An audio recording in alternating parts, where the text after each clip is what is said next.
Space X వాళ్ళు artificial ఇంటెలిజెన్స్ని ప్రోత్సహించారు, పెంచారు, తయారు చేశారు. లైక్ అంటే మన ఈంది ఎలన్ మాస్క్ వాళ్ళది. ఇప్పుడు అంతా శక్తివంతంగా సెటిల్ అయ్యాక దాన్ని అనేక సంస్థలకి అద్దెలకి ఇస్తున్నారు. అందులో ఫస్ట్ ఎవరికయ్యా అంటే అమెరికన్ వాల్ స్ట్రీట్ జర్నల్ చెప్తున్నటువంటి కథనం ప్రకారం అమెరికన్ డిఫెన్స్ డిపార్ట్మెంట్కే అద్దెలకి ఇస్తారట. బిలియన్ల కొద్ది డాలర్లు ఈ విధంగా సంపాదించబోతున్నాడు ఎలన్ మాస్క్. అదే సందర్భంలో ఈ రెంటల్ ఆర్ సేల్ అనేటటువంటి కాన్సెప్ట్లో స్పేస్ ఎక్స్ నుంచి గూగుల్, ఆంథ్రోపిక్, రిఫ్లెక్షన్ ఏఐ లాంటి సంస్థల నుండి $27 బిలియన్ ఏడాదికి డబ్బులు రాబోతున్నాయట.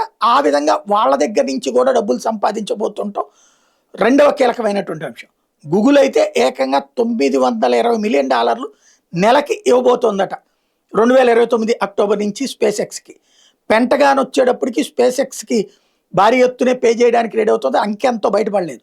అలాగే అమెజాను, మైక్రోసాఫ్ట్, గూగుల్, ఒరాకిల్ ఇట్లా అందరికీ కూడా ఏర్పాటు చేయడానికి రెడీ అవుతున్నారు. మరోవైపున డేటా సెంటర్లు కూడా స్పేస్ ఎక్సే పెట్టడానికి రెడీ అవుతోంది.